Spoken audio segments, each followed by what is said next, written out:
Hey, how's it going, YouTube? How y'all doing today? I got a load of feed coming in this Monday.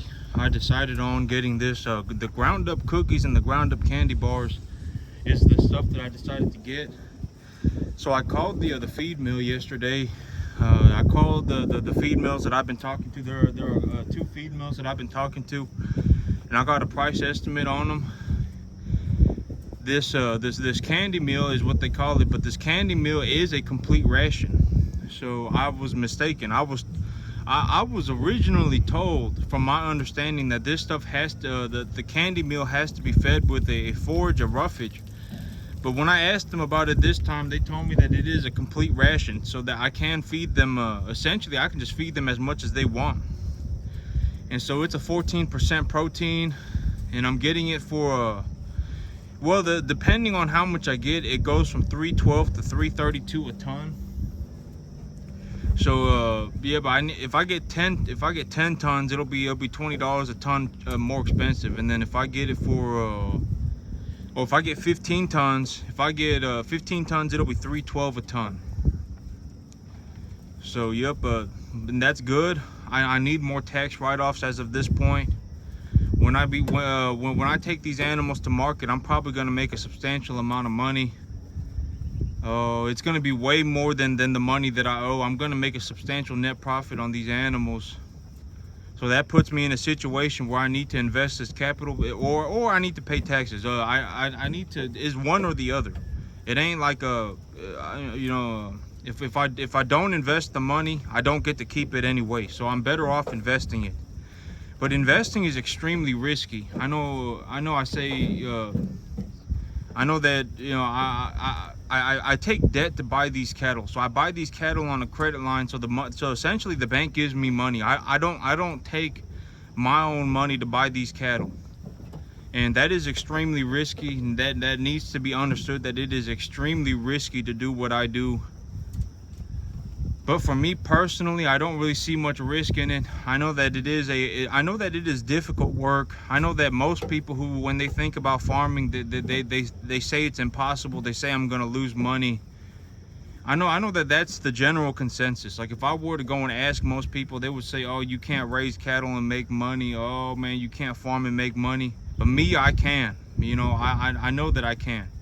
And it just is what it is. I'm extremely good at it. I spent almost 15 years of my life getting to this point, to where I'm this capable of a farmer. So it just is what it is. You know, I go dumb, deaf, and blind to those people.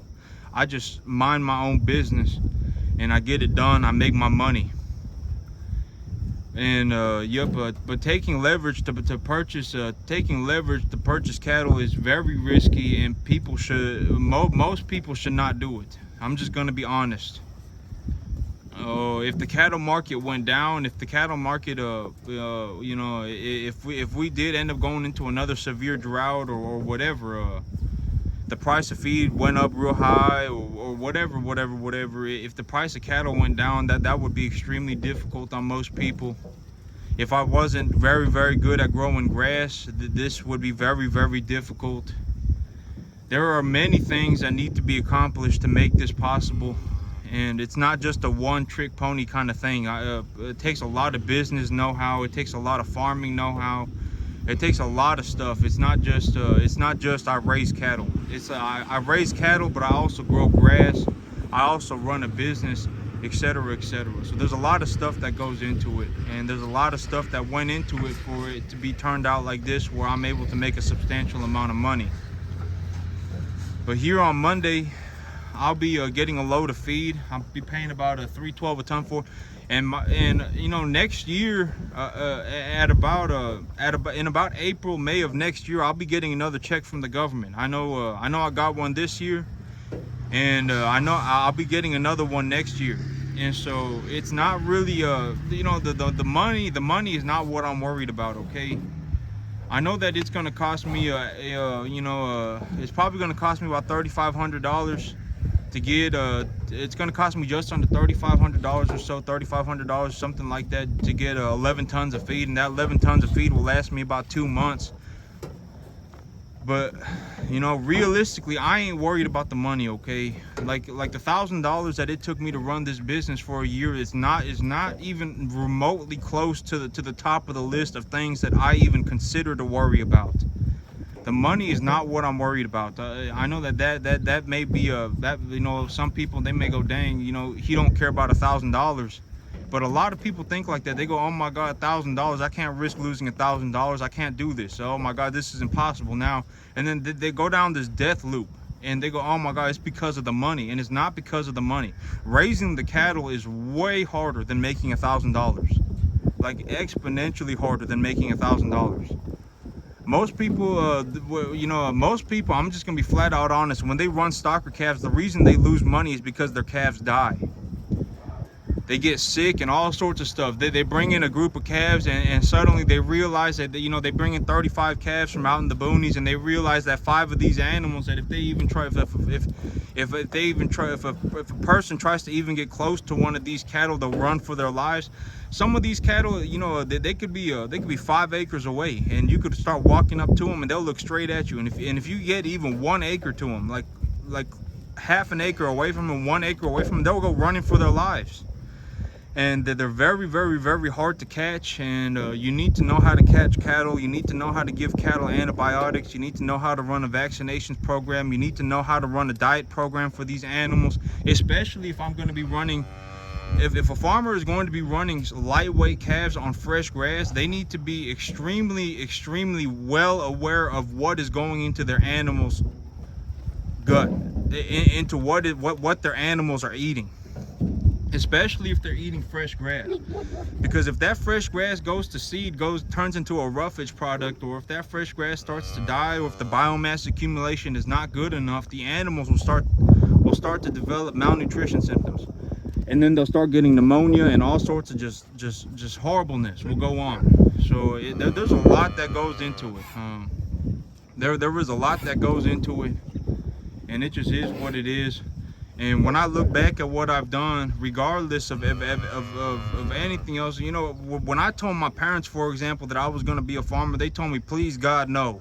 My son is saying he wants to be a farmer. Please God, make him change his mind.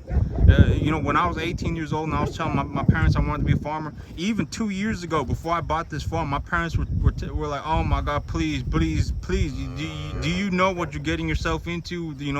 You know, farming is like the most miserable thing you could do. All this, you know, and that's what they were telling me. But it's not just my parents, right? It's everybody. But you got to go blind to those people. You got to go deaf to those people, and you got to act like you just don't understand what they're saying. You got to go dumb, and just get after it.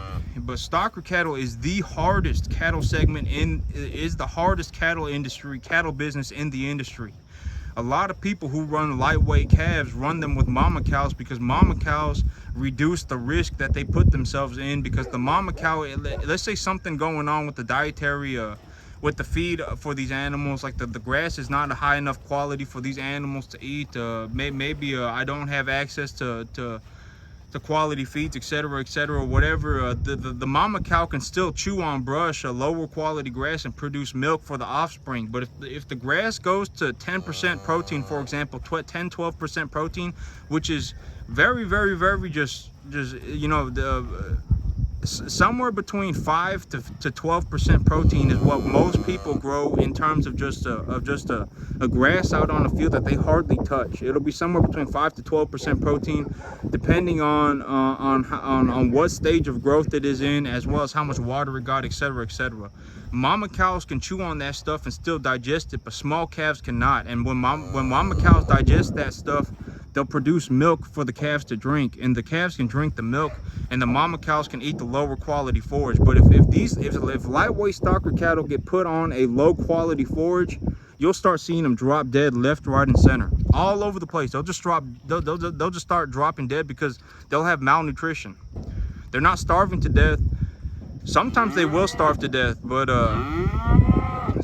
you know, sometimes they will starve to death, especially if it goes on for a prolonged period of time, like a month. They'll start dropping dead from starvation. But a lot of them will start dropping dead pretty soon from malnutrition symptoms, from getting a pneumonia, from having malnutrition. So there's a lot that goes on to it, and I did extremely well, and I'm probably going to make myself a large sum of money. And I need to start investing this money pretty heavily, or I'm going to have to pay a large sum of taxes. And so when I buy feed, for example, like right now, I ain't really worried about it, because I know that next year I'm going to be getting another check, right? The government will be sending me another check for running this business. And, you know, I'm in a situation where I'm going to make a substantial amount of money on this farm. And I'm going to make a large sum of money on this farm running cattle.